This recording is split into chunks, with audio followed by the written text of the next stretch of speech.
Gimana deh? Swastiastu deh. Om Swastiastu. Gimana deh? Tapi kata sehat deh. Astagfirullah sehat. Pada mungkin bisa diceritakan pada Nabi pada awalnya sebelum bisa sampai ke LPD dan seperti saat ini mungkin dari cerita dari keluarga Dumun gimana sejarahnya kok bisa ke LPD gitu. Awal mula sebenarnya ini bagian salah satu dari cita-cita dulu kan ingin jadi guru, terus ingin jadi arsitek gitu ya, arsitek terutama tradisional Bali gitu.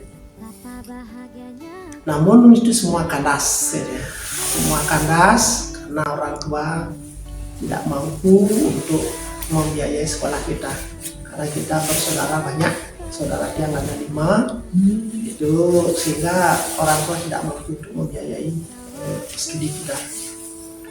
Maka dari itu pernah juga terlintas cita-cita pada saat itu ingin bekerja di bank, itu awalnya. Ternyata cita-cita inilah yang masuk, yang bisa tiang lakoni, namun tidak di bank, tapi berada di LPD. Awal kita masuk ke LPD sudah barang tentu, LPD baru diperkenalkan ya beberapa tahun pada saat itu tidak mudah juga kita masuk ke LPD. Mudahnya ada sih ya, mudahnya siapa yang mau mengabdikan diri. Dan itu awalnya kita bisa masuk. Nah, untuk ikut menjalankan LPD ini itu tidak mudah. Karena LPD kembali seperti yang sampaikan tadi, itu adalah awal berdiri sudah barang tentu banyak penolakan dan lain sebagainya. Masyarakat a priori lah dengan keberadaan LPD seperti itu. Itulah yang membuat kita akhirnya dengan kita masuk di LPD, tantangannya seperti itu, ya kita jalanin aja. Kalau dari background Pak D, Dumun di pendidikan SD SMP di mana Pak D? Oke. Dia mengawali untuk sekolah kita sebenarnya dari tahun 73 ya. Tahun 73 tidak diterima di SD. Tahun 73, tahun 74, 75 gitu ya. Itu istilah dulu kan medeng namanya ya. Medeng namanya zaman dulu itu. Kita diajak ke sekolah, ditunjukkan kepada guru-guru yang di sana. Dan standarnya tidak seperti sekarang. Standarnya itu tinggi ya, tinggi badannya kita, ada penggaris di almari, itu standarnya. Kalau kita bisa pas lalu diterima, kalau masih di bawah itu nggak diterima. Ya itu pokoknya lucu. Standarnya di lemari ada garis, ada penggaris di sana, kita masuk di situ gitu. Akhirnya karena tiang kecil ya, tubuh tiang masih kecil dan kurus pada saat itu, ingat yang tahun 73 itu ditolaklah kita sampai tahun 75. 75 juga kita ke sana tidak juga diterima, padahal umur sudah cukup sebenarnya untuk di SD dia. Cuma gara-gara tinggi itu ya. Gara-gara tingginya itu memang begitu caranya dulu kan. Akhirnya yang tahun 76 baru diterima untuk sekolah di SD. Kebetulan pada saat itu pada saat itu gubernurnya adalah Bapak Sukarmen. Tahun 76 itu ada impres pertama kali di Bualu ini ya. Itu tempatnya di Jalan Pratama sekarang, Hotel Kodrat. Nah itu dulu. Kodrat gitu. Sekarang jadi Hotel Kodrat lokasi itu. Di kanan jalan itu ya. SD 3 Bualu itu dulu. Nah di sana kita diterima. Itu semua yang lewat garis itu diterima juga di sana. Yang di bawah garis diterima. Pokoknya random dah kita di sana gitu. Akhirnya ya benar tahun 76 baru saya merasakan belajar lah gitu ya. Di sana pun menjelang kita kelas 2 masih belum bisa baca pada saat itu, belum bisa. Beda kalau anak-anak belum bisa. Nah, kebetulan kita jalan ikuti proses Astungkare tamat di SD tahun 82. Waduh, tinggalnya di mana Pak? Di jalan ke sana? Jalan Di sini di belakang Ragia itu. Oh, jalan kaki sana? Jalan kaki selama 3 tahun. Oh, mana dia? Ya, selama 6 tahun lah kita jalan kaki ya. Dan jalan pertama itu dulu belum diaspal. Itu kalau hujan ada kubangan-kubangan air. Kubangan air setiap di jalan itu seperti itu. Nah, kita lakonin saja. Sekarang berkat kegigihan kita juga bersama teman-teman yang telanjang kaki ke sekolah masih bisa tamat tahun 82. Terus 82 kita diterima sekolah di SMP Dwi Jenderal Bualu. Oh, dari sini ini. Nih, karena diterima terus kita tamat tahun 85. Terus kita lanjutkan sekolah Kuliah.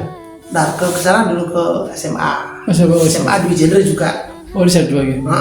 Tahun 85 terus kita tamat tahun ajaran 88 di sana.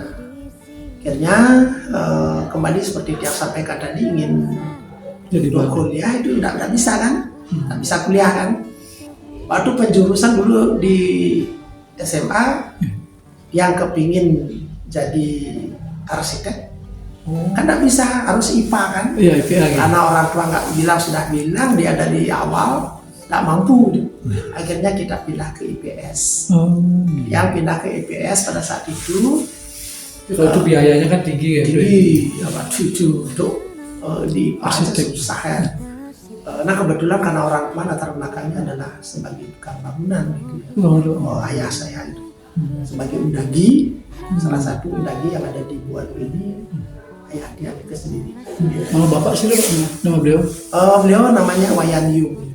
Ya, dia dari Kumpi sebenarnya sudah sebagai undagi.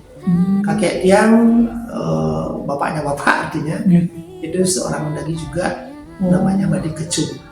Itu keturunan undagi sebenarnya. Keturunan undagi. Nah sekarang yang meneruskan ke undagi adik dia yang nomor 3. Oh. Ada enggak? Dia enggak, yang sebagai pengkhianat sekarang. Itu karena kita kembali di SMA itu penjurusan kita ke IPS. Tapi pada saat itu sempat kita ngomong sama orang tua, sama ayah yang terutama, mohon doa saja. Saya sekarang menguburlah cita-cita saya untuk kuliah. Kubur kuliah itu nanti kapan saja saya bisa membiayai diri saya sendiri, saya akan kuliah. Itu tekad baru. Tekad. Bilang sama orang tua seperti itu. Gitu. Bapak jawabannya gimana? Ya pada saat itu terserah. bapaknya nerima aja gitu. Dan sambil berkaca-kaca juga mata beliau ya pada saat itu ya sudah, mudah-mudahan kamu bisa. Akhirnya sambil kita ikut. Setelah tamat SMA ya, saya ikut ayah ke proyek. Oh, sebagai undagi gitu ya? Sebagai undagi, dan kebetulan pada saat itu bapak dapat orang tua dan ayah yang Miki dapat pekerjaan di dulu namanya Bali Resort Palace kalau nggak salah ya. Namanya yang menjadi Novotel apa sekarang ya? Di Tengkulung itu. Kita ikut di sana. Ikut kita di sana, LPD belum berdiri.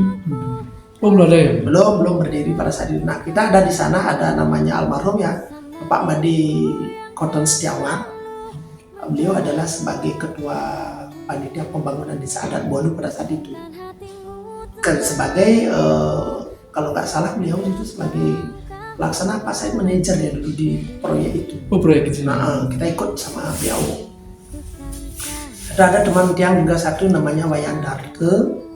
Itu harian kantor kita bersama-sama harian, cuman beliaunya berada di administrasi. Kalau tiang pada saat itu sebagai kepala tukang mandor lah. Oh, mandor. Terus sempat jadi mandor berarti. Ya, sempat. Dengan gaji kita pada saat itu per hari 1.200. Itu. Sebulan zaman itu ada. Ya, zaman itu harian tuh dapat segitu seneng kita. Sudah kita bisa beli Sprite itu. Nah akhirnya LPD berdiri ya. LPD berdiri. Ada almarhum juga teman yang kita ajak kerja itu namanya Bapak Nyoman Salep.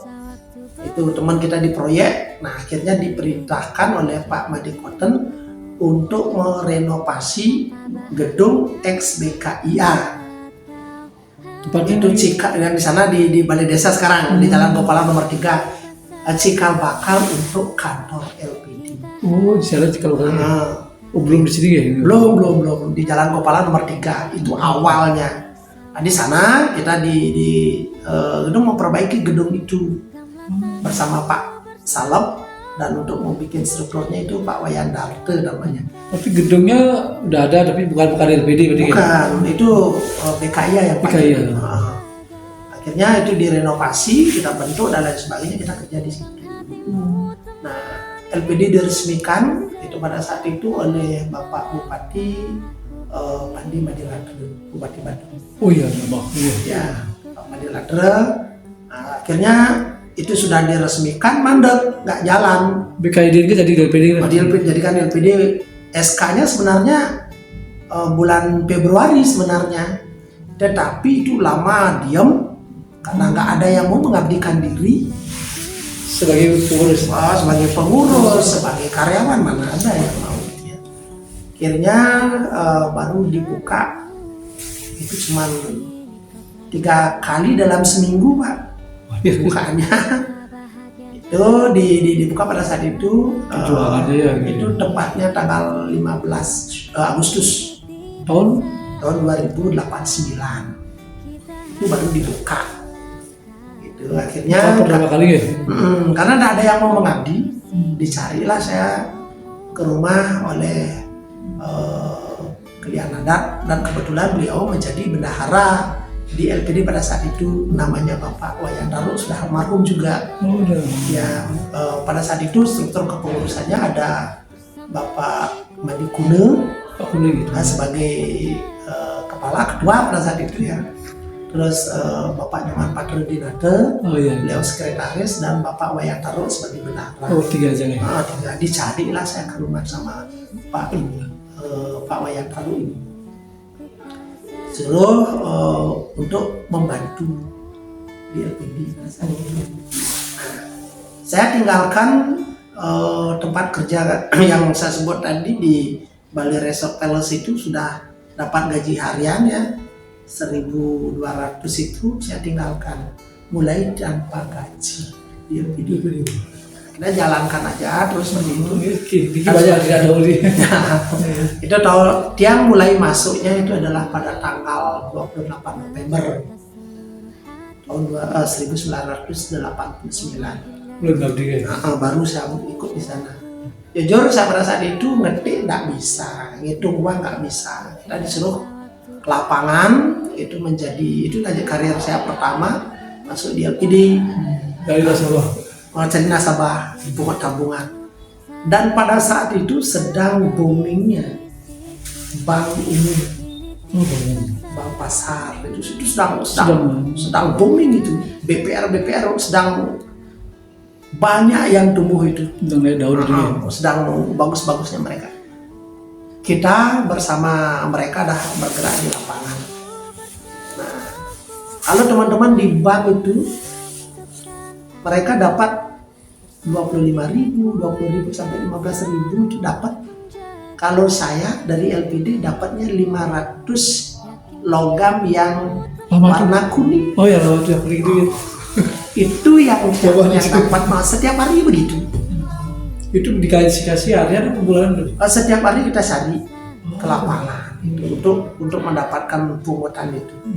Dan yang terbesar saya dapatkan pada saat itu ya, jumlahnya adalah sampai dia dari yang 500 itu kita kumpulkan, saya dapat 600.000. Pernah tertinggi saya dapat dengan jumlah nasabah yang bisa dia kumpulkan pada saat itu baru 35 orang. Itu. Coba itu. Jujur pada saat itu yang bingung, Pak. 600.000 bingung saya hitung. Uang itu banyak. Ada itu ya. Mereka jual apa itu warga itu nampungnya ke LPD melalui saya. Itu dari 500 itu Nah sekarang kita dapat 600.000. Gila nggak tuh? Sedangkan dana yang dipegang oleh Bapak Bendahara pada saat itu 5 juta. Dari modal yang diberikan oleh pemerintah pada saat itu kan 2 juta dari provinsi dan dari kabupaten. Itu yang dikelola, itu dipegang. Saya dapat 600.000. Kan lumayan tuh dibandingkan dengan kas yang ada itu. Saya dapat 600.000, ya udah luar biasa itu. Itu yang tertinggi saya dapat selama saya. Bagus deh. Itu awal bagus kan. Selama saya menjadi kolektor tabungan.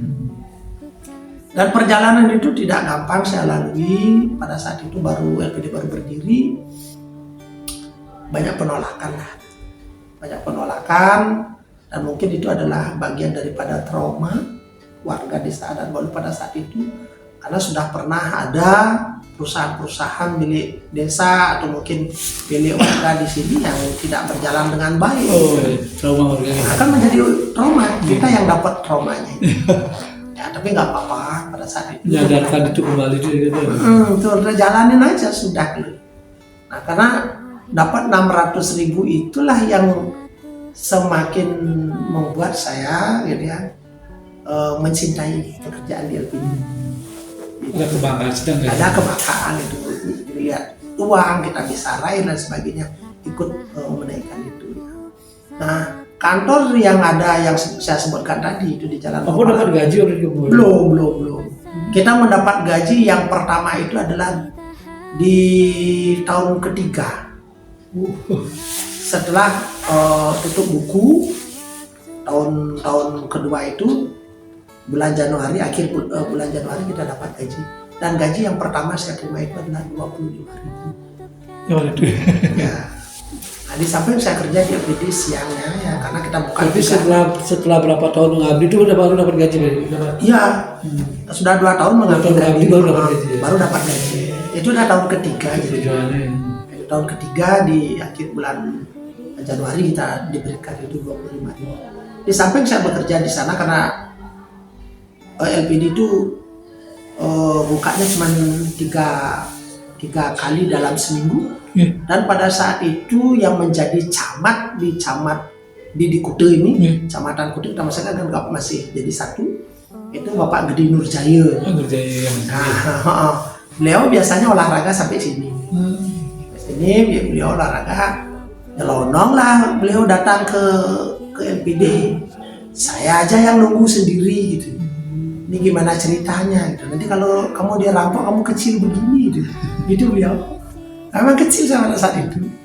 Masih kurus lah gitu tubuh dia. Nah, jadi makanya dibimbing oleh beliau, disemangatin gitu. Akhirnya kita semangat.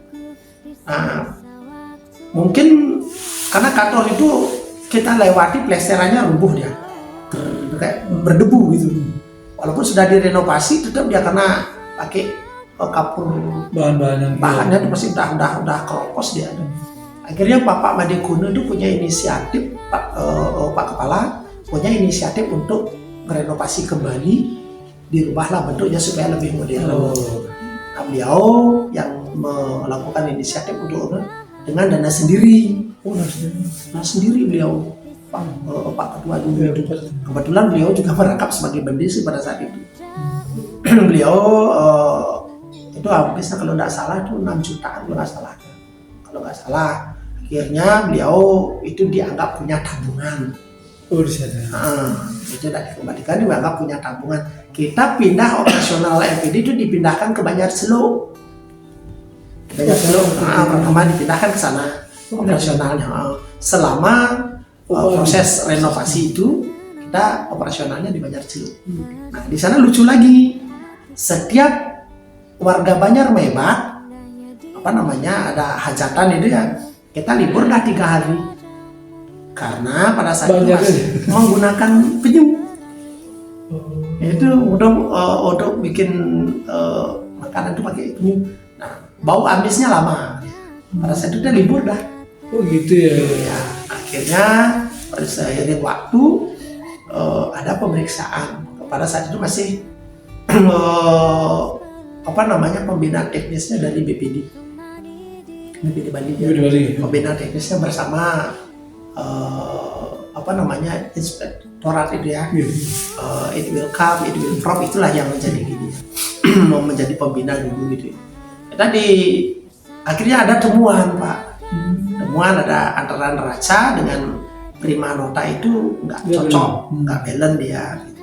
Nggak sih banyak pada saat itu. Nah akhirnya tim dari BPD ini menyarankan kepada Pak Ketua supaya ada satu karyawan yang bertugas di situ gitu untuk yang di dalam gitu, megang administrasinya kan gitu. Di sana. Ya di Banjarceluk itu biar ada gitu. Itu tim di BPD salah satunya adalah Ide Bagus Warsana. Itu merekomendasikan Kiang untuk menjadi koordinator. Di sana.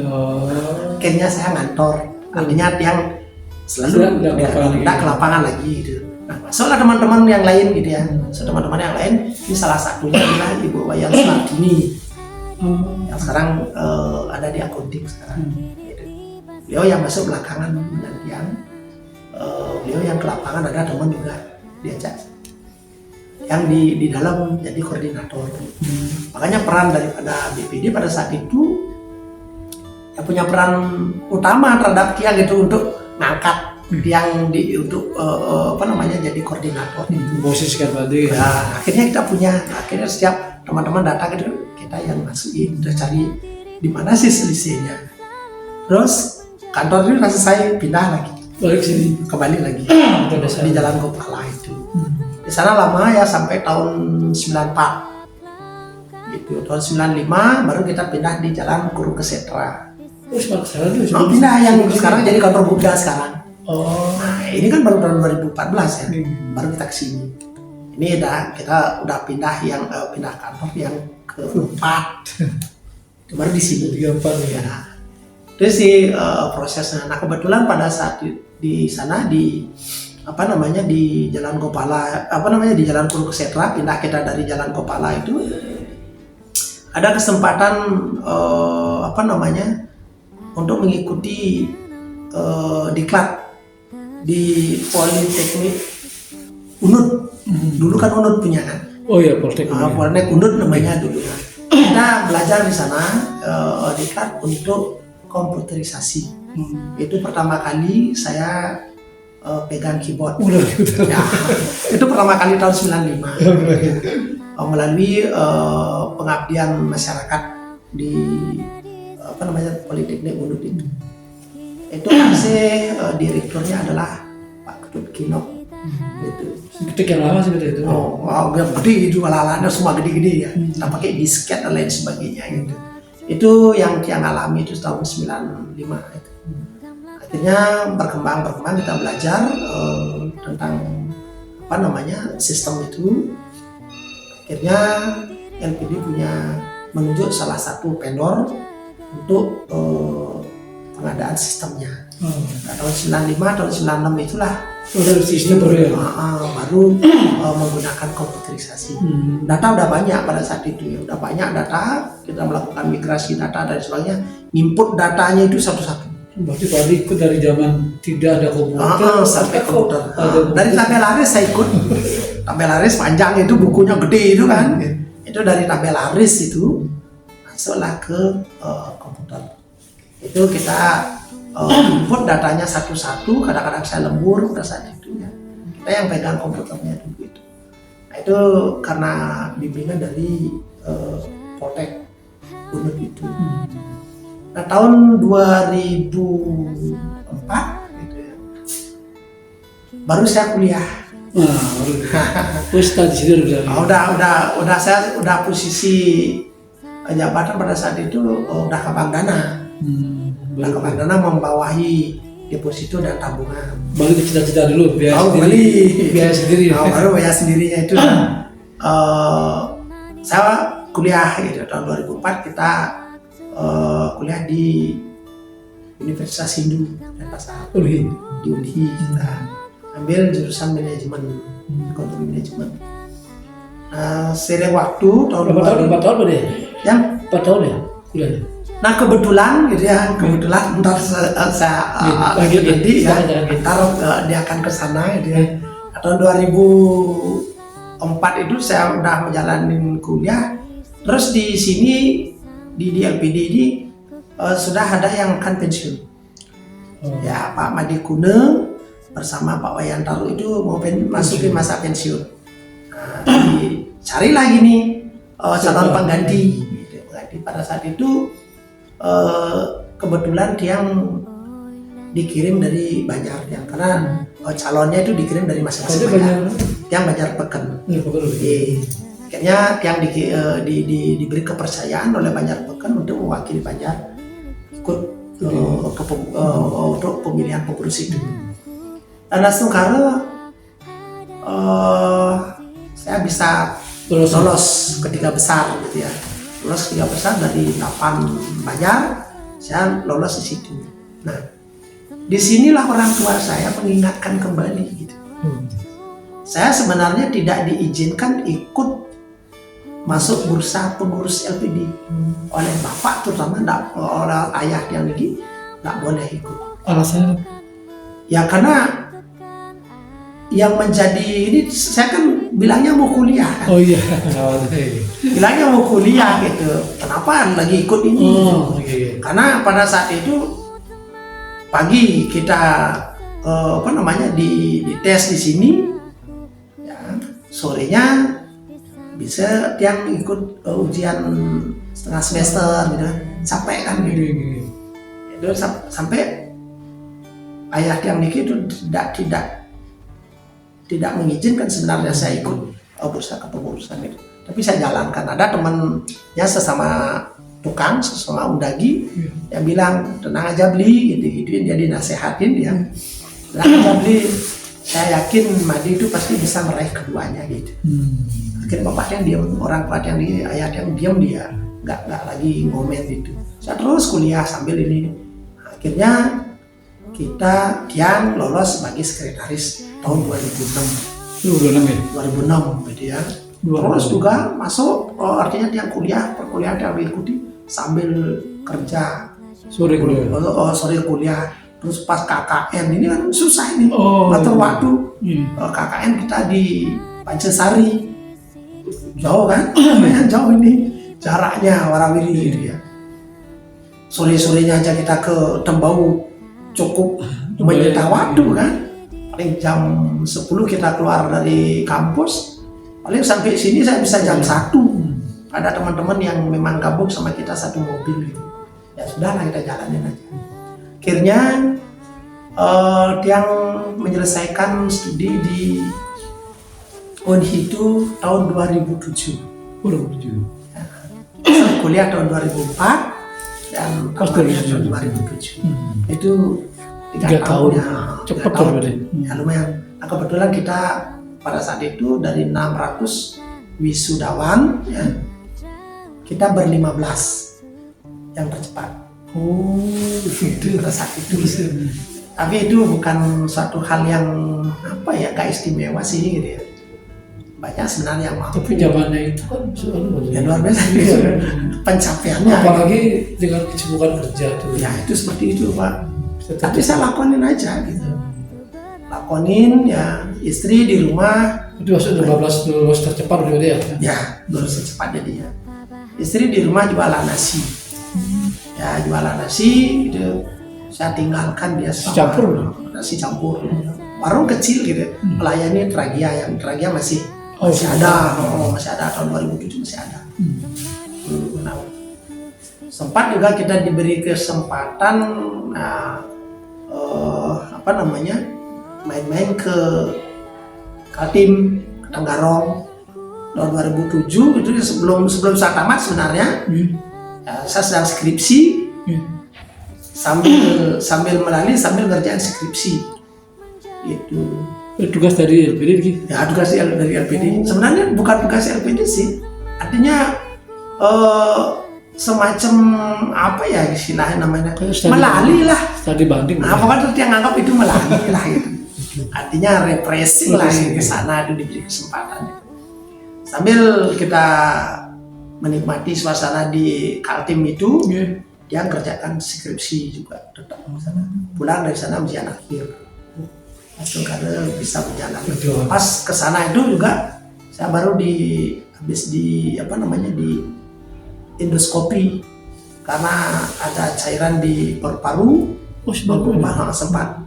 Saya adalah salah satu pasien dari Ide Bagus Rai yang ahli paru gitu. Saya salah satu pasien beliau.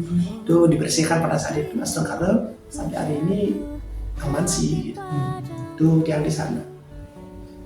Akhirnya tahun 2007, 2016 ya 2000 udah kita mau pindah ke sini ya. Ini gedung ini kita masukkan 3 kali dalam rencana kerja untuk kita bisa pindah dari jalan Gopala itu dari jalan Kurukshetra itu kita masukkan dalam rencana kerja itu 3 kali baru disetujui. Oh, 3 kerja juga. 3 tahun baru disetujui. Berarti alot juga ya? Alot gitu ya. Dan saya kebetulan pada saat itu ditunjuklah sebagai ketua panitia pembangunan. Oh, di sini. Ya, saya sebenarnya nggak mau. Ya, karena kerjaan kita kan bikin rencana kerja karena masih sekretaris pada saat itu kan berat dong. Ngerjain rencana kerja, terus mengerjakan ini juga itu repot kita jadinya pada saat itu. Tapi saya pilih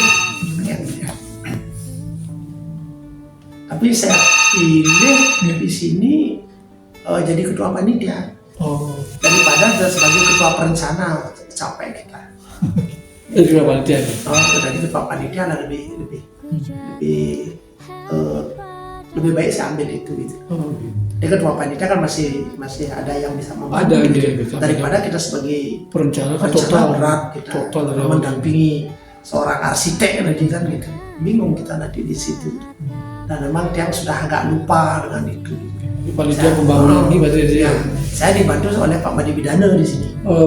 Pak Madi Bidana, Pak Wayan Wenten itu yang membantu tiang di sini. Sambil pada saat itu kita launching produk kredit itu kredit Wisma Idaman Hati. Pada saat itu kan, nasabah banyak datang ke sini mencari tiang ke sini. Karena di direksi KIT itu yang di sana itu untuk tempatnya direksi di-sekat sedikit untuk dibuatkan kantor saya di sana, buat ruangan untuk tiang kantor di sana gitu. Akhirnya nasabah ke sini dia. Terus seperti itu. Itu berapa lama proses pembangunan gitu deh? Proses cuma setahun. Setahun nih sebenarnya. Setahun udah selesai. Berapa luasnya gitu deh bangunan? Luas bangunan berapa? 1.000 berapa jadinya luas bangunan ini? 1.000. Kalau lahannya sampai berapa hari lagi? Tanah cuma 9 koma. Masih kurang dari 10. Kelihatannya luas ya? Kelihatan luas dia. Padahal ini bentuk tanah kan bentuk trapesium nih Pak. Sudutnya ke sana dia larinya. Sudutnya ke belakang. Sebenarnya dari sisi hitung-hitungan Feng Shui apalah namanya itu. Ini nggak cocok, nggak tepat dia. Tetapi berkat ide susunan ya, walaupun bentuk tanahnya seperti itu, ya Pak bisa lihat sendiri ya, LPD Bualu masih bisa eksis gitu. Walaupun dari sisi itu tidak tepat gitu. Tapi karena kembali di sini adalah kepercayaan masyarakat. Kalau masyarakat sudah percaya apapun itu, saya yakin bisa jalan gitu. Ya, kalau masyarakat sudah percaya, itu yang saya. Ya, dia yang punya ini. Secerdas apapun pemimpinnya tidak ada artinya gitu. Pasti akan hancur gitu. Karena fondasi kita itu adalah keramik masyarakat itu yang terutama. Dan kita sebagai pemegang kepercayaan yang berat sekali untuk menjaga kepercayaan itu. Makanya jujur saya sampaikan gitu ya. Juga ada rasa syukur orang seperti Tiang di sini ya, itu diberi kepercayaan sampai hari ini. Itu kan luar biasa, dari nggak tahu ngitung susunya, nggak tahu ya, untuk ngitung kembalian kita belanja tuh masih nggak bisa. Terus saya megang sekarang aset segini gitu. Kan wajar orang meragukan gitu. Wajar orang meragukan apa yang dia lakukan, apa yang dia kerjakan pada saat ini. Wajar saja seperti itu. Itu sih yang menjadi sekelumit gambaran yang berada di LPD, dan memang rasa cinta dengan LPD gitu, rasa cinta dengan LPD karena memang dia bertumbuh kembang. Dan maka apa sih LPD itu kan gitu ya, supaya dikenal oleh masyarakat. Yang kilas balik sedikit itu ya kejadian untuk mengenalkan LPD ini ke masyarakat supaya masyarakat semakin merasa memiliki, itu sih tekad kita pada saat itu. Maka dari itu kebetulan tiang sekretaris duduk juga sebagai perencana keuangan itu. Kita buat program ya, program kerja. Program kita itu pada saat itu namanya membumikan LPD. Membumikan LPD artinya kita bawa LPD ini ke bawah supaya masyarakat itu mengenal. Itu pada di sekretaris ya? Sekretaris tahun 2008 pada saat itu ya, yang bangun itu. Makanya program Niki apa sih yang kita pakai gitu loh, untuk mengenalkan masyarakat supaya masyarakat ini melihat LPD. Makanya yang kita sentuh pertama kali itu adalah brand. Kita harus punya branding. Nah, branding identitas kita biar jelas. Maka dari itu ya, yang coba membuat kostum LPD itu menggunakan orange sama hitam. Itu ada filosofi di sana di dalamnya ya. Itu dipandai dia juga ya. Yang bikin pada saat itu gitu ya. Bikin orange sama hitam itu karena kita ambil dari 4 warna yang ada, 4 warna dasar itu hitam, merah, kuning, sama putih gitu. Dan di sini konsep yang kita ambil untuk mewujudkan orange sama hitam itu adalah Sandi Kalaning Buana. Itu saya ambil konsepnya. Artinya itu bagaimana? Ya, Sandi Kalaning Buana itu di dalam keseharian kita menurut Hindu itu kan ada 3 pergantian waktu. Ya, 3 pergantian waktu, ada pagi, ada siang, ada sore ke malam gitu, malam ke pagi gitu ya. Nah, pada saat itulah menurut kita sekarang di agama Hindu kan ada puja Trisandi itu di situ. Tujuannya kita Trisandi adalah memohon anugerah beliau, mohon petunjuk kepada beliau, kepada Sang Pencipta melalui manifestasi beliau. Karena sekarang warna yang 4 warna ini ya, kalau dasarnya itu kan hitam malam.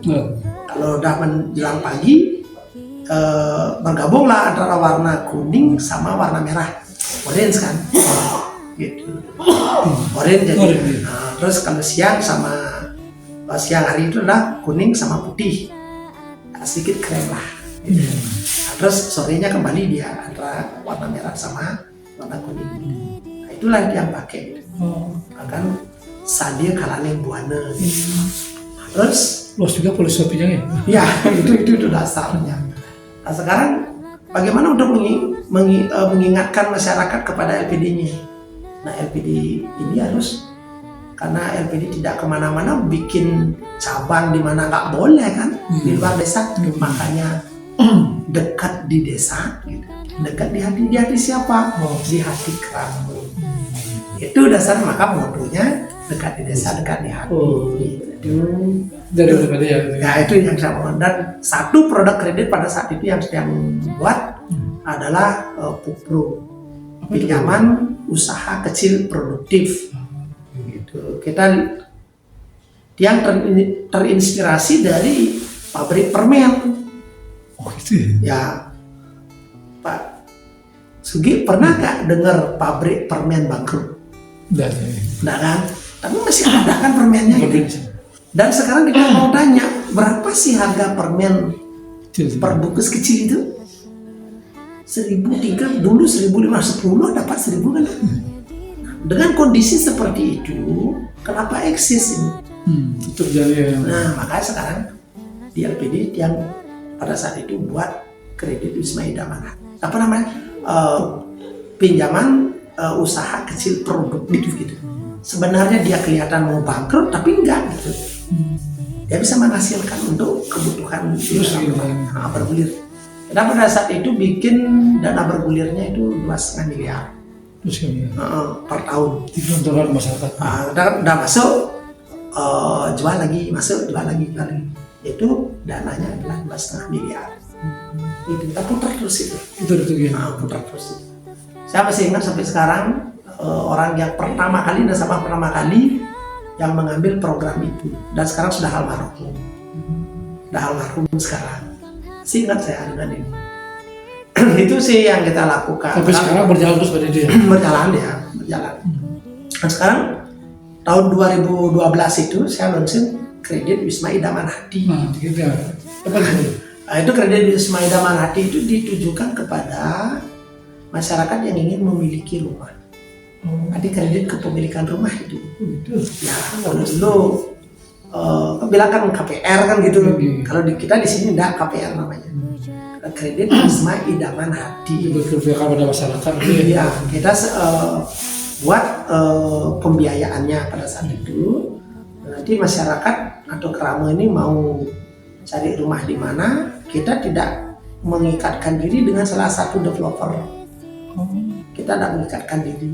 Jadi kita serahkan kepada nasabah mau ngambil rumah di mana sepanjang berada di wilayah Kutai Selatan. Itu yang kita pakai dulu. Dipikirkan oleh LPD. LPD yang membuat hanya sekedar bukan sekedar ya untuk menyiapkan pembiayaan sumber pembiayaan. Langsung karena sampai kalau kita hitung ya itu sampai berapa ya 777 unit sebelum COVID itu, akhirnya COVID yang ngantem kita. Jadi berarti jadi masyarakat yang ingin punya rumah dia tinggal datang ke LPD atau gimana? Saya udah beli mau rumah di sini. Dengan harga sekian di ini LPD yang bangun ini apa tuh? Oh enggak, kita sudah siapkan developer lah yang ngurus di sana. Oh gitu. Karena masyarakat karena Pak Sugi contohnya ya. Pak Sugi mau beli di Taman Jimbaran gitu. Ya sudah, unitnya ada di Taman Jimbaran.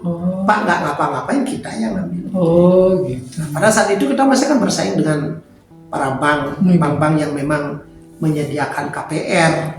Berarti LPD lah yang membelikan rumah buat kita kamu itu. Jadi kamu nanti nyicil ke LPD dia. LPD ya. Oh. Kita pada saat itu adalah mengambil risiko paling tinggi. Paling tinggi risiko yang kita ambil karena kenapa gitu ya? Kalau sudah ditolak oleh bank, baru kita dapat. Berarti di bank itu analisisnya kan luar biasa ketatnya. Kalau pada saat itu memang booming gitu, masyarakat kepingin sekali memiliki rumah. Iya. Nah, banyak dari mereka yang ditolak oleh bank. Inilah yang kita ambil dengan risiko yang jauh lebih tinggi dibandingkan dengan bank. Maka dia pada saat itu katakan bahwa LPD Niki bekerja di cerukan pasar. Kita bukan di permukaan ke bawah kita. Ya, kalau yang ini dari permukaan dia ke atas dia, kurvanya ke sana dia. Kalau kita turun, kita ke bawah menyelami dengan risiko yang cukup tinggi. Berani ngambil di mana? Kalau kita tidak berani pada saat itu, ya mungkin kita tertinggal. Keberanian dia. Dana kita banyak. Dana idle kan. Nah, sekarang kalau tidak digerakkan di situ, pada saat itu berisiko. Berisiko ya. Risiko bunga. Kan gitu. Kita akan kalah. Inovasi itu inovasinya di situlah kita dapat. Dan itu berjalan seiring waktu. Terus kita bisa putar di situ. COVID datang. Itu kalau diratakan maksimal harga rumah tuh berapa, tipe berapa berarti itu? Tipe 36. 36 ya? Tipe 36. Itu berapa tahun masyarakat ada? 20 tahun. 20 tahun. Bahkan sebelum 20 tahun mereka bisa miliki 2 unit lagi, Pak. Oh gitu. Ya. Ada yang sudah mampu melipatkan seperti itu. Nah, sebelum 20 tahun itu ini sudah ada lagi dia, sehingga dia tuh memiliki beberapa properti. Mungkin ada peluang itu ya, misalkan ada peluang tuh ya. Itu seperti itu dia. Terus datang COVID itu ya? Enggak tuh, COVID udah datang gitu. Pas terus tahun berapa itu, tahun 2017 kan pergantian pengurus tuh. Dari Pak Nyoman Patre, saya sama Pak Madi Sujana itu kan sudah habis masa akhirnya Pak Mannya pensiun, Pak Patre pensiun, kita lah yang ditetapkan bertiga untuk jadi pengurus tiang, Pak Madi Widana dan Pak Madi Sujana. Itu Pak tahu kan waktu kita dikukuhkan di satu sepatu itu. Nah itu tuh yang berikutnya tahun 2017 itu. Dan sampai hari ini belum COVID juga ya? Belum COVID. Makanya dia sampaikan ya, dibilang sengsaranya iya kita bekerja di LPD. Artinya baiknya tuh dikit kita dapat. Kenapa? Waktu berdiri saya masuk penolakan. Jadi sekretaris banyak membuat terobosan-terobosan. Bermasalah kan itu. Kan kalau semakin banyak kita punya terobosan pasti masalah pasti banyak gitu. Seperti saya bilang tadi itu, kita menghadapi risiko yang sangat besar. Tantangannya dia. Tantangannya besar di sini. Luar biasa tuh. Nah, seharusnya ini harus bisa dipahami gitu ya.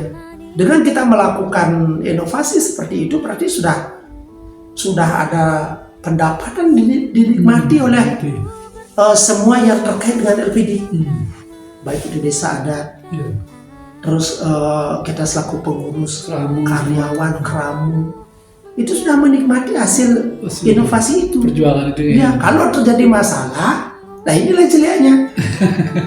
Itu semua dimuarakan ke kepala. Maka itu karena kita disebut kepala, yang pusing itu pasti kepala, tidak ada tangan yang pusing. Kan gitu. Harus kepala yang pusing gitu. Itu yang terjadi. Itu dandanya dia. Tantangan. Ya, nah setelah kita bisa berjalan tenang seperti itu, saya jadi kepala ya COVID itu yang muncul. Itu yang paling membuat shock. Ya, saya terus terang pada saat itu nggak bisa tidur dengan kondisi rasanya entar orang dari banyak dan sebagainya. Pada saat itu ya dari tahun 2020 sampai tahun 2023 itu. Pada ada ras pada tidak? Nah, sebenarnya enggak. Itu bagus ya untungnya itu. Nah, itu yang kurun waktu itu adalah pelanggaran terbesar yang saya lakukan terhadap tata kelola untuk menjaga eksistensinya demi ini kan. Saya melakukan pelanggaran justru itu loh. Ambil contoh jadi ya. Pada waktu COVID itu ya, kalau kita tidak berani mengambil risiko pasti runtuh kayak gini. Kalau jalan-jalan terus kalau dengan kita mau normal karena keadaannya memang nggak normal gitu loh. Iya, kenyataannya pos major iya gitu. Makanya dia tahun 2000 sampai tahun 2003 itu jujur saya sampaikan itu bahwa saya itu banyak pelanggaran. Tetapi untuk tidak keterusan kita mengalami melakukan pelanggaran gitu. Makanya kita belajar menata diri, belajar untuk menata kelola keuangan kembali. Gitu. Maka mau tidak mau kita harus belajar apa sih yang bisa saya lakukan dengan kondisi kita anggaplah terpuruk gitu ya. Anggaplah semua begitu kan semua kacau gitu. Nah akhirnya sampai hari ini saya tetap belajar. Dan kekeliruan dan kesalahan pasti terjadi. Gitu. Ya kan proses belajar. Proses belajar. Karena jujur saya sampaikan saya lebih menikmati ya keliru atau salah, tetapi saya diberi kesempatan, masih ada kesempatan untuk belajar ketimbang salah atau keliru akibat saya sok tahu gitu. Kan? Kalau kita sok tahu karena proses itu bukan salah tidak belajar tapi ini gitu. Nah, makanya kita banyak langgar itu, rasio saya langgar. Tujuannya adalah hanya satu, bagaimana menjaga eksistensi. Dan Astungkari seperti yang saya sampaikan, itu bukan saya. Jadi itu bukan saya yang bisa membuat LPD ini bertahan untuk eksis. Tidak, banyak pihak di situ. Terutama ada kerabat desa yang mempercayai LPD. Iya, kerabat desa. Itu. Kalau nggak itu waktu itu bisa ras. Ras kita. Ada beberapa tempat begitu kan. Nah itu kan. Tempat Saya kita nggak mau ya. nyebut itu. Iya, gitu. Saya nggak mau nyebut itu. Ya. Karena saya juga pada saat itu ya LPD di tetangga sebelah gitu ya. Begitu ketatnya menjaga rasio dan lain sebagainya, saya kira itu akan bertahan. Justru saya yang melanggar rasio aman. Aman ya. Yang bertahan malah jebol ya. Jebol ya gitu. Maka kalau pada saat itu yang kita lakukan adalah bagaimana menjaga kepercayaan. Kita artinya pelanggaran yang dilakukan itu demi kebaikan LPD, bukan pelanggaran artinya dalam hal-hal yang lain kan ya, gitu. Itu sih.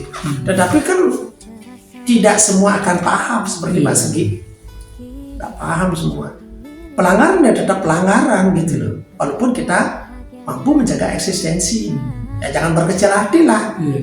Besok atau kapan lusa gitu ada hal-hal yang menganggap apa yang saya lakukan itu adalah pelanggaran berat gitu ya, itu sudah pasti saya tuh berhadapan lah dengan tapi kalau Bade dengan keberhasilan Bade dan berhasil ini kemungkinan itu masih ada Bade, apakah mereka kan udah menikmati itu Bade itu dengan hasil itu? Karena cara pandangnya berbeda Pak. Cara pandang yang berbeda itulah yang akan gitu ya menimbulkan itu. Mereka benar juga gitu loh. Dan saya pun merasa diri saya benar gitu loh. Tapi pihak-pihak yang dalam hal ini menganggap pelanggaran itu dari lingkaran ini apa dari banyak pihak sih sebenarnya. Banyak pihak gitu. Kalau tidak melihat dari kacamata yang kita bicarakan tadi ya bisa saja gitu loh. Tapi setelah dijelaskan itu tetap tidak itu Bade. Apa mereka bisa memahami ya? Kita sulit menebak isi hati orang. Oh iya benar kan. Cuma diam dia gitu ya. Karena jujur saya sampaikan bahwa ada kepentingan juga mempengaruhi kan. Baik itu kepentingan apapun itu akan masuk, dia berdampak dia. Apalagi politik kan itu. Iya, apalagi seperti itu. Karena jujur saya sampaikan saya tidak anti itu. Karena itu memang harus terjadi. Ya, dinamika itu. Dinamika kita harus terjadi ya sudah gitu. Karena saya bilang nanti jangan sampai nanti Pak Sugi, Pak Made waktu bisa ngobrol-ngobrol ringan begini gitu. Ternyata kok mau bui gitu. Mudah-mudahan Pak Madenya mau bui kan gitu. Mudah-mudahan terjadi. Ya, kan harapan kita semua kan begitu. Tapi kembali saya sampaikan tadi gitu. Karena saya kenapa berani mengambil langkah seperti itu ya. Kita ada cerita juga sedikit dari seorang komandan peleton maju perang gitu ya. Satu anggota peleton itu hanya mulutnya aja bisa berteriak, kaki sudah hancur, tangan sudah hancur. Nah, kalau kita biarkan dia berteriak terus, ketahuan dong kita satu peleton. Bahkan kita bisa mati kan?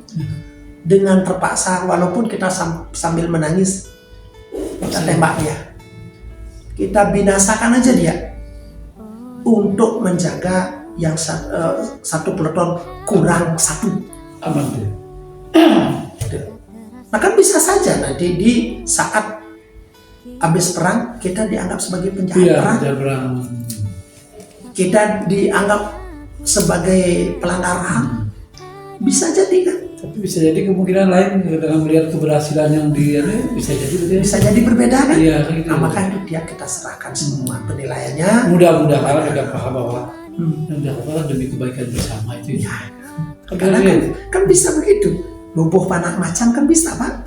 Lumpuh panak macan, bangin susu, bangin ngedot, pindah jadi bahkan kepala kita yang ngedot.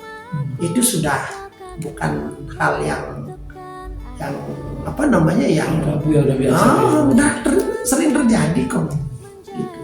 Maka dari itu dalam konteks ini kalau masih saya diberikan kepercayaan kita jalankan dan itu karena memang saya ada di LPD ini karena rasa kecintaan yang sama LPD. Oh, dari awal sudah Ya itu udah seperti itu rasanya. Ibarat kita punya anak kecil, dari kecil kita udah pelihara, kita didik dan lain sebagainya. Masih berapa lama Pak di pensiun?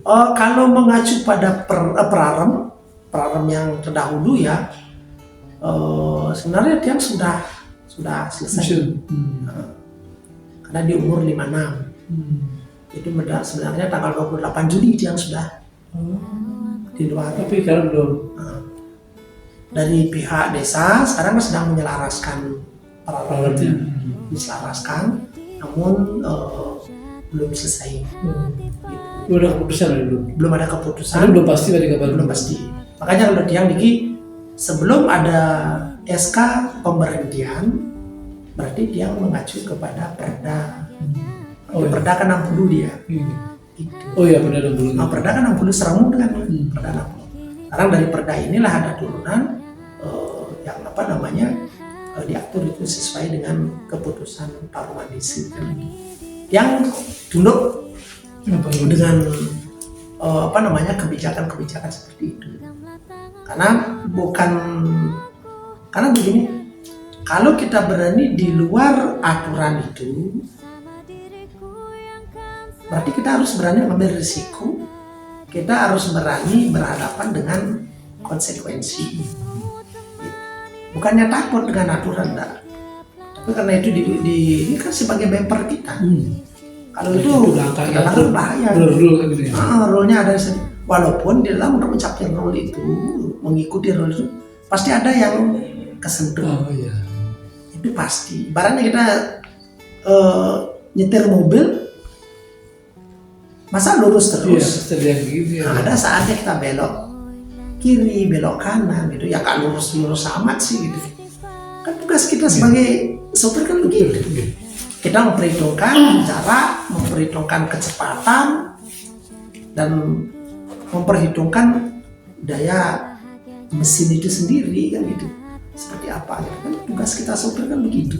Dari pengalaman pada dari awal LPD apa belum ada sampai ada pengalaman yang Pak Adi bisa ambil dan mungkin hikmah yang bisa diambil dan yang bisa mungkin ditularkan lah kepada generasi berikutnya atau ke depan apa Pak Adi mungkin terutama kan masa-masa sulitnya di mana gitu.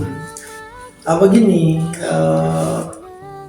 saya tidak berpikir untuk melakukan ketok tular itu. Tidak. Saya tidak berpikir untuk menularkan itu semua pengalaman-pengalaman itu, karena situasi yang akan dihadapi berbeda.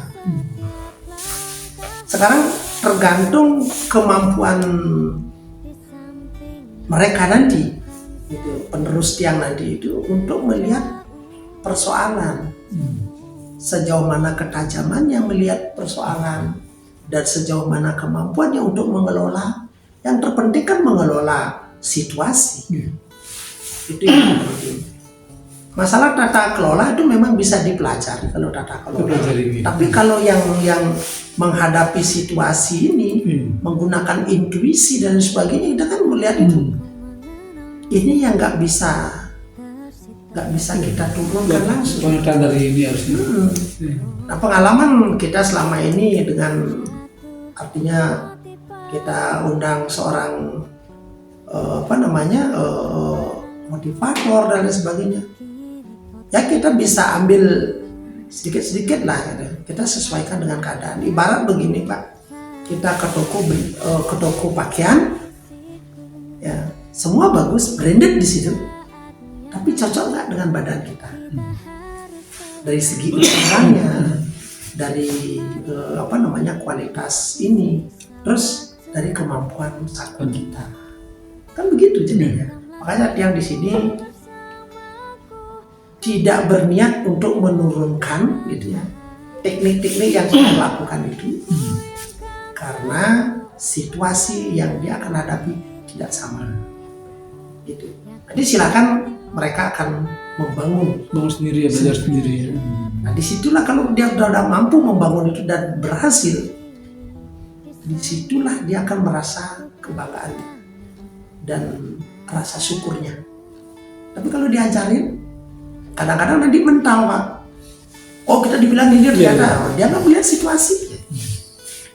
Itu kalau dia dari dulu seperti bersama Pak Maji Kuno ya, bersama Pak Nyoman Patre gitu. Itu tidak sama. Tidak sama. Beda koki, beda masakan. Betul, beda cita rasa. Walaupun bahannya sama cool. Belum zamannya beda juga. Beda gitu situasinya. Makanya jujur daripada membuang-buang waktu memaksa mendidik mereka, dia tidak akan belum bisa. Belum. Kalau bisa sih dia gitu. Cuman kan cara meramunya nanti silakan dia berdasarkan sepanjang dia pengalaman bekerja, kita ajak bekerja ya sudah. Nanti di sana dia belajar dewasa, belajar sendiri ya. Lebih dewasa dia. Ketimbang kita ajarin, daripada kita dikte dia harus begini harus begitu enggak. Saya biarkan keilmuan itu mengalir, gitu, mengalir sehingga nanti harapannya dia itu menemukan apa namanya case-case-nya, bagaimana cara dia menangani itu, menyelesaikan masalahnya.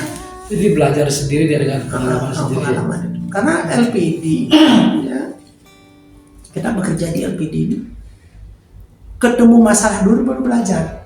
Gitu ya. Beda kalau lembaga keuangan yang lain ya sudah ada. Formnya ya sudah ikuti itu aja selesai. Gitu. Kalau ini enggak. Beda berapa dengan masyarakat, kalau dengan ini kan beda ya. Seperti itu kan. Karakternya beda juga. Beda.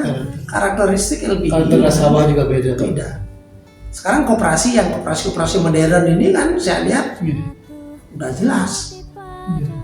Belum lagi kalau di LPD kan pengambilan keputusan dia sendiri.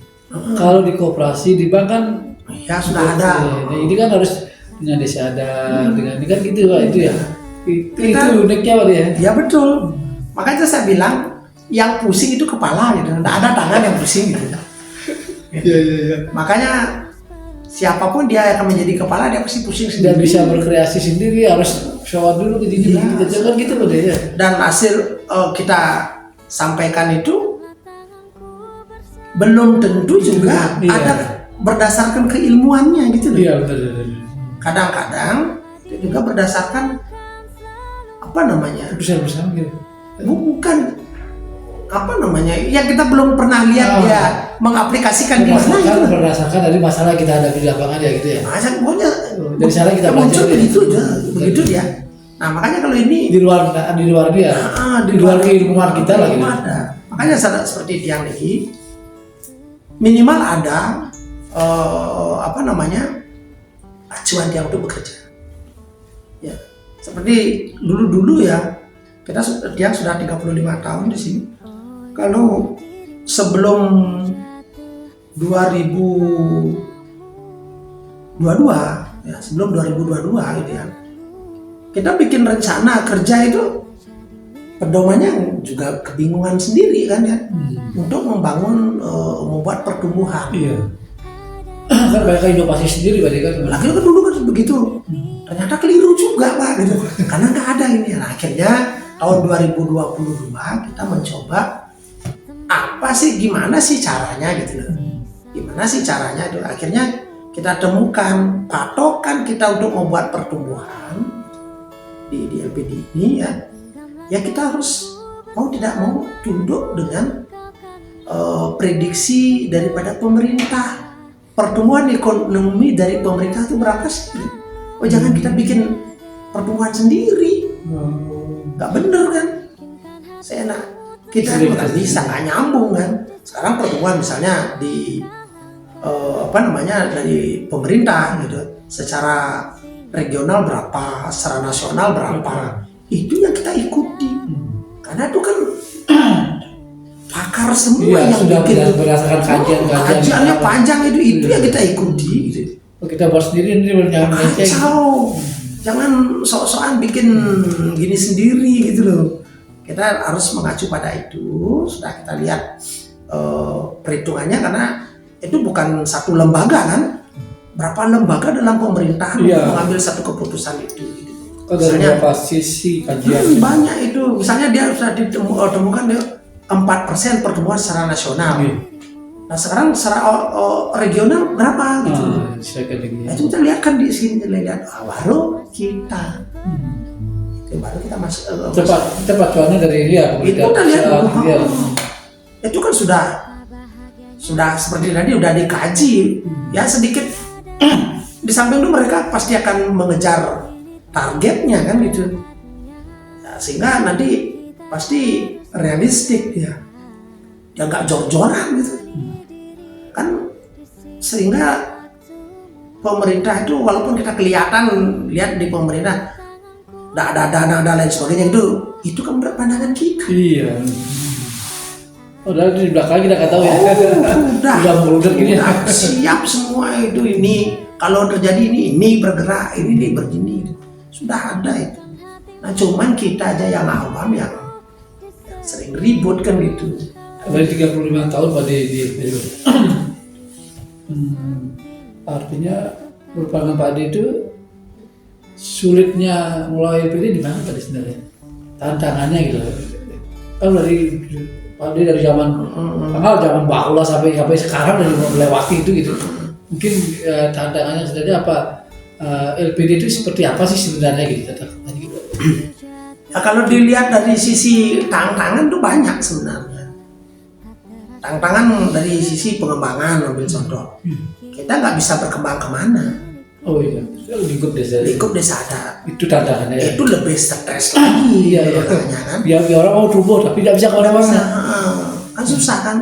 Maka gitu, dengan tantangan itu tantangan terberatnya. Gitu. Ya. Masyarakat sudah percaya sama LPD. Potensi artinya faktor produksi yang kita miliki sebagai dampak kepercayaan ini kita nggak bisa kelola kemana. Harus di situ aja. Nah, di situ kita butuh ruang. Gitu. Kita butuh ruang karena ruangnya sempit, dibatasi. Mau tidak mau harus kita bikin naik. Oh iya, inovasi di situ ya dia. Ya, inovasi bulak-bulak kan di sini bertingginya berapa. Nah kalau kita terus ke tinggi ke atas, sedangkan di bawah kita masih kecil, oleh nggak? Oh iya. Fondasi harus kuat juga. Wah. Jadi itu tantangannya nih. Makanya kemungkinan sang konseptor dulu yang konsepnya pembangunan LPD, mungkin saya kayaknya konsepnya bonsai kayaknya. Konsep seperti membuat bonsai. Berarti di bawahnya kuat, yang kecil ya? Tidak tinggi gitu ya, tetapi menyerupai gitu. Coba misalnya kayak menyerupai beringin tapi ini kecil ya. Nah, sehingga di sana akan bisa dilakukan seperti ini. Terpaan angin kurang. Ada terpaan angin, tidak membuat angin dengan dia. Di sini dia. Untungnya situ ya. Bikin kecil gitu seharusnya. Nah sekarang karena kita tidak bisa merawat bonsai, ya, kemana-mana dia kan. Iya. Maunya bikin indah. Malah tapi kayak sebun gitu. Iya. Nah, semak belukar jadinya dia. Bahkan yang tidak yang tidak jarang terjadi yang menjadi bonsang gitu loh. Ya, hancur. Mati kan gitu. Hancur LPD-nya gitu loh. Itu sih menurut pandangan Tiang gitu ya. Nanti kalau kita sudah mampu menjadikan ini bonsai gitu, dia akan berkelas apabila kita bisa pamerkan dia di tempat yang berkelas gitu. Ini tantangan terberat adalah pengembangan karena kita butuh ruang. Karena ruang lingkup kita kecil. Itu yang paling besar itu. Itu tantangan itu yang berat. Nah sekarang tapi itu diperlukan inovasi yang betul-betul ya. Walaupun inovasi tinggi, tapi dia ada di ruang lingkup itu dia putar di situ kan. Nah makanya saya bilang, walaupun faktor produksi kita banyak punya, besar lah faktor produksi kita mengembangkan sulit. Gitu. Nah kalau ini kita biarkan, akan berisiko. Iya, udah bukan ini. Dengan ambil contoh sekarang aset. Semakin aset itu bertumbuh, jadi bertumbuh, dia itu kan sebagai angka pembagi itu, aset itu, total aset itu semua menjadi pembagi. Berarti kan hasil yang kita dapatkan kan kecil ya. Iya. Makanya sebenarnya tidak ada istilah di LPD dapat untung besar, tak ada dia. Gimana caranya mendapatkan laba besar? Tidak ada sebenarnya ceritanya menurut saya. Karena aset itu dia bertumbuh sebagai pembagi. Semakin gede aset, semakin besarlah angka pembagiannya. Ya. Pasti ini kecil-kecil di sini nih, di atasnya nih. Gimana cara untuk membesarkan itu? Kemana di bawah dulu ceritanya nggak ada. Nah, sekarang mau tumbuh aset gimana caranya? Coba kalau misalnya bank, kan dia punya di sana punya kantongnya banyak, nggak hancur dia. Sedangkan banyak bank juga yang merger kan? Iya, merger lagi. Nah, apalagi LPD sendiri. Ini tantangan berat. LPD sebenarnya ruang lingkupnya itu sangat sempit. Semestinya LPD itu tidaklah asetnya gede-gede amat. Itu benar. Berarti tantangan LPD ke depan apa Bang? Itu berarti salah satunya harus ruang lingkupnya diperluas. Nah, kalau dia itu kembali ke konsep bonsai itu. Oke, kembali ke sana ya. Kembali ke konsep bonsai itu harus ada gunting yang tajam. Kita hadapkan pada bonsainya itu. Oke. Jadi dia tetap cantik, tetap ini gitu ya. Tapi tetap tumbuh gitu ya. Tumbuh. Tidak terlalu besar, tidak tumbuh. Makan menyerupai dengan menyerupai yang ada di sebelahnya. Harganya mahal. Mahal. Itu benar konsep mengelola LPD. Nah, artinya apa? Jadi, LPD sebenarnya ini bukan cuma ngejar laba, enggak. Menurut saya itu sebenarnya dia habis dipergunakan gitu ya, untuk kepentingan-kepentingan yang memang menjadi bagian LPD gitu. Ya mungkin secara jangan penilaian jangan dilaba berarti gitu ya. Yang penting itu bertumbuh berputar ya apa produktif gitu aja. Produktif itu sih. Kayak ini dimakan oleh masyarakat ya, untuk hotel masyarakat ya, mudah ini kita aja. Jelas ketentuannya. Ya. Ketentuannya jelas gitu, artinya sehingga nanti kalau menurut saya ini non laba sebenarnya. Iya. Artinya jangan ditarget bahwa LPD itu harus untuk besar laba itu tidak bisa itu ya. Tidak ada cerita itu. Karena kan selama ini kan masih begitu orang-orang maaf dalam kutip kamu apa disadar lagi membeli itu untungnya biar besar, tapi padahal ini ya kan buang saja kecil. Nah, apa yang dipakai untuk mendapatkan untung besar?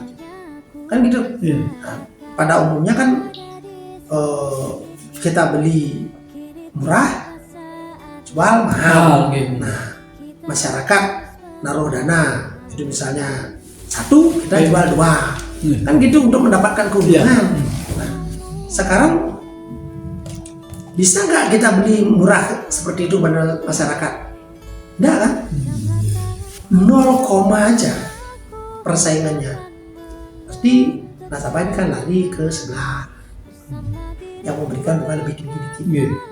Kalau melihat kredit, di mana ada kredit yang lebih murah, pasti ke situ dia.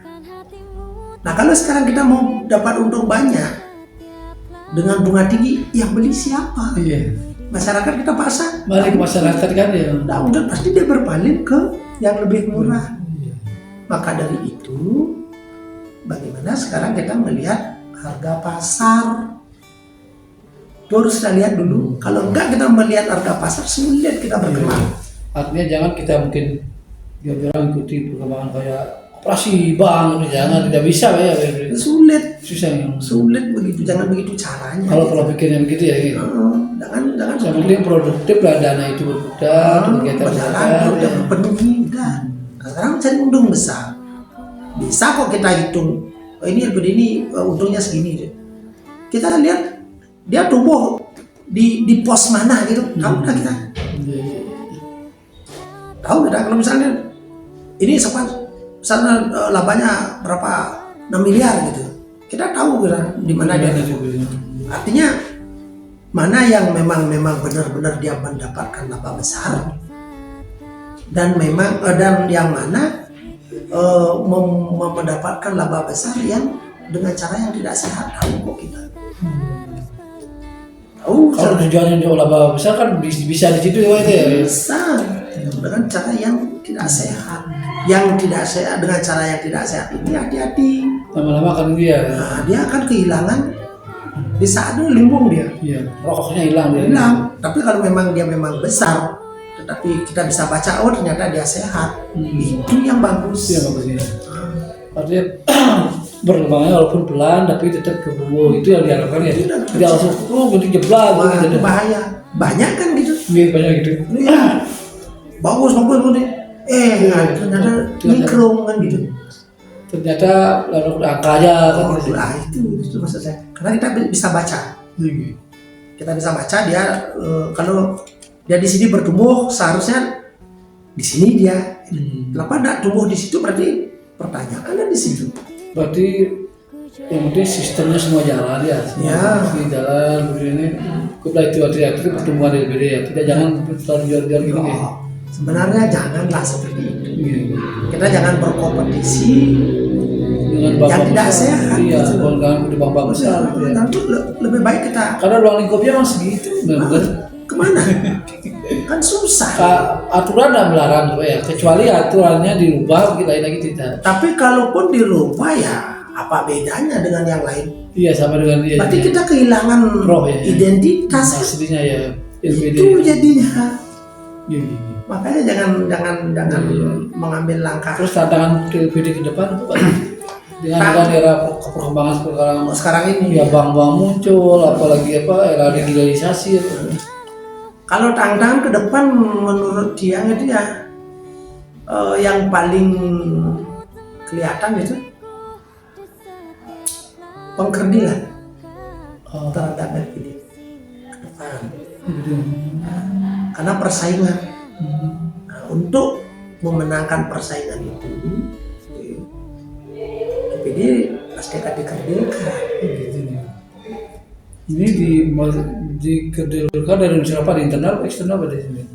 Apa dari semua ya? Semua. Eksternal apalagi? Gitu. Jadi nggak dipandang lagi jadi ide beda ya? Ya bisa saja kayak gitu kan itu. Di era global begini beda ya? Jadi yang ini tantangan LPD harus berbenah untuk itu pada ya? Menghadapi tantangan saya.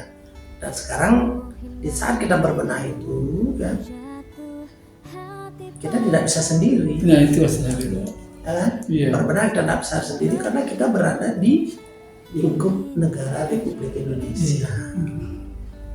Itu kan. Rumah yang besar juga, tidak bisa mengambil keputusan sendiri, berarti kan dia. Makanya kalau kita sekarang melihat ada gitu ya.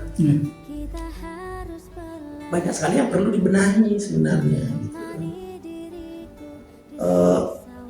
Tetapi kalau kita ingin membenahi terus terjadi pertentangan kan rancu juga gitu, ambigu jadinya. Makanya sekarang di sini harapan saya sebenarnya ya untuk menghadapi tantangan ke depan, para pakar yang peduli dengan desa adat dan peduli dengan LPD ya harus ikut berpartisipasi. Jalan keluar formula yang bagus gitu. Dan peran LPD pun itu jangan supaya jangan aneh-aneh lah kita berperan di LPD ya, kalau memang ini tapi ikut ketentuan gitu, kita ikut aja ketentuan itu loh yang sudah digariskan, dan kita di sini akan dapat. Yang jadi masalah sekarang bisa perhatikan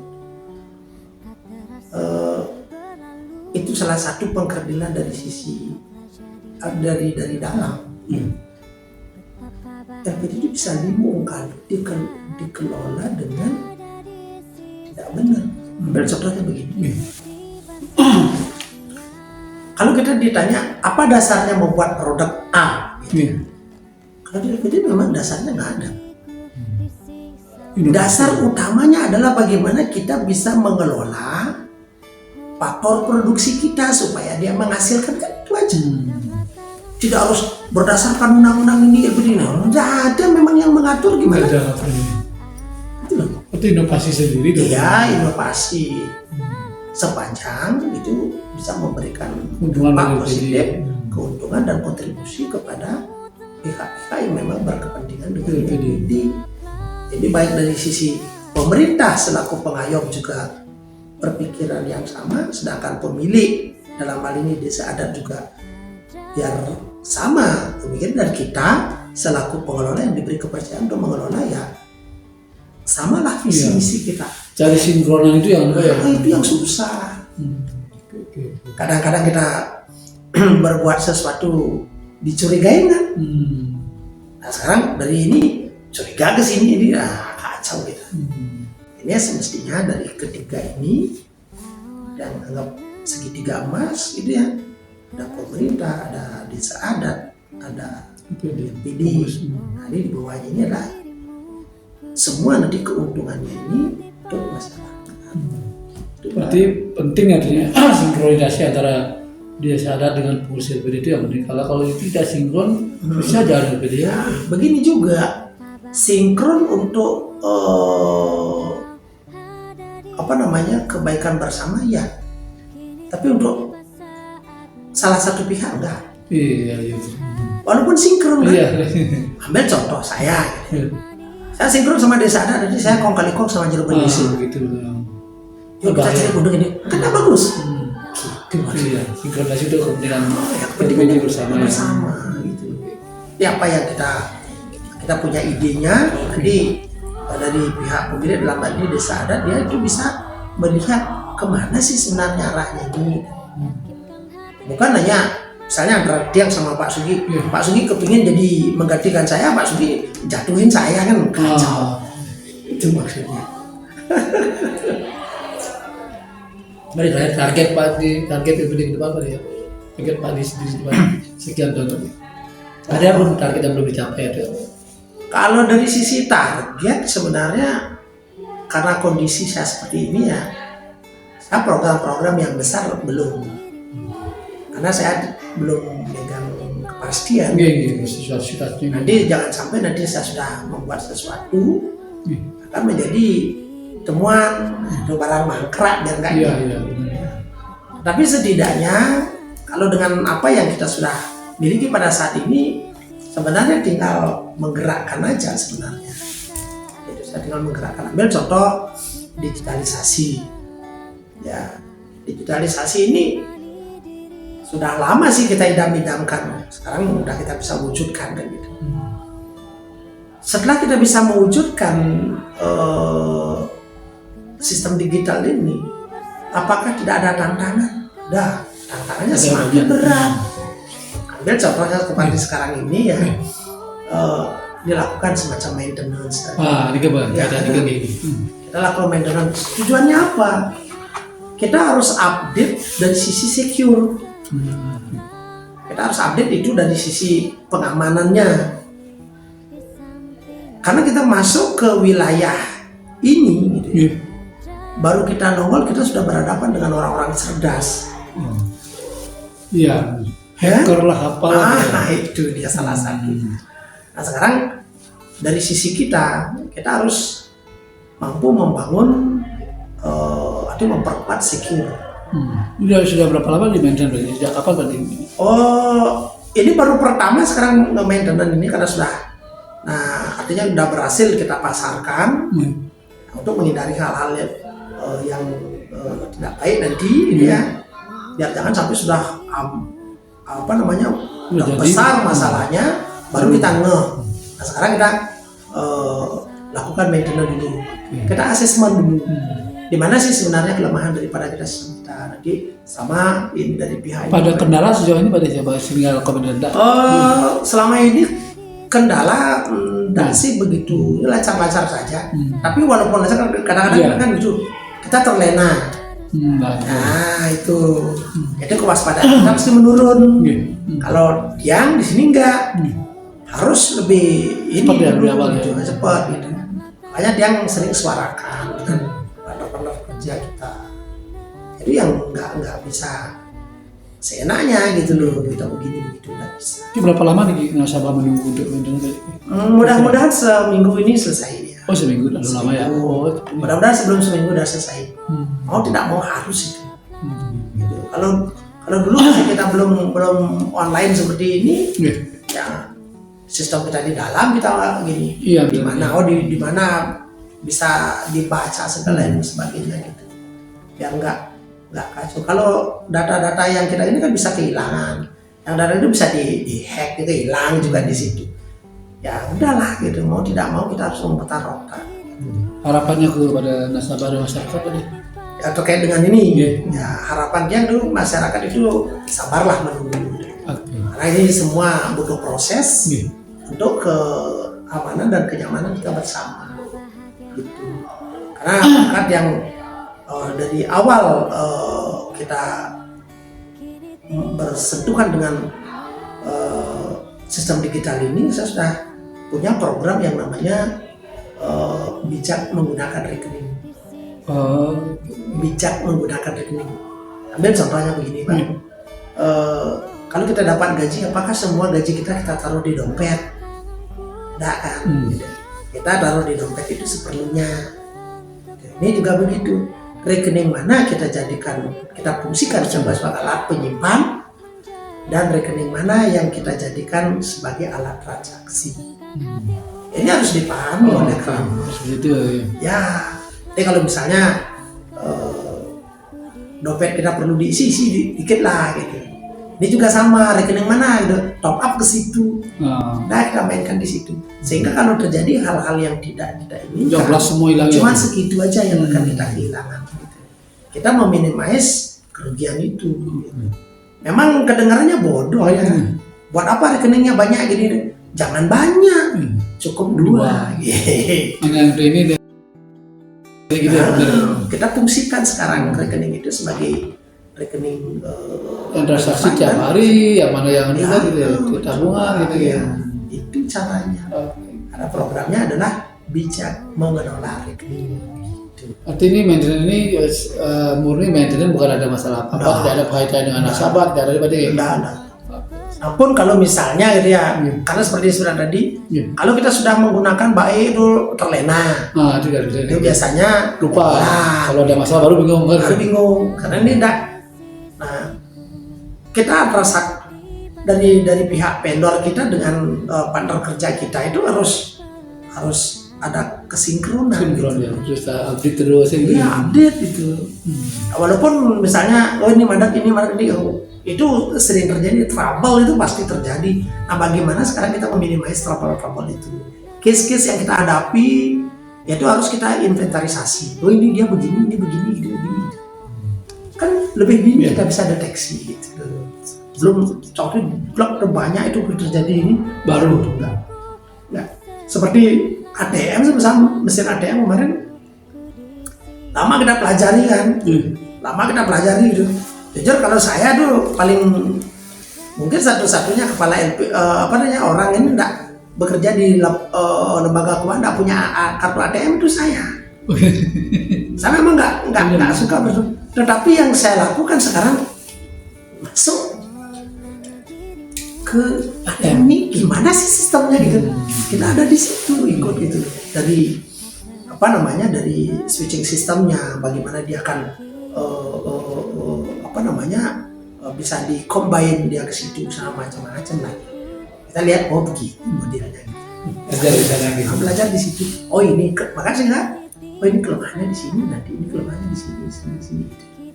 Ketemu dia gitu. Mantap. Ya punya ATM tapi belajar gitu. Akhirnya bisa menggunakan ATM. Konsepnya mau belajar berarti ya. Bukan belajar terus berarti ya.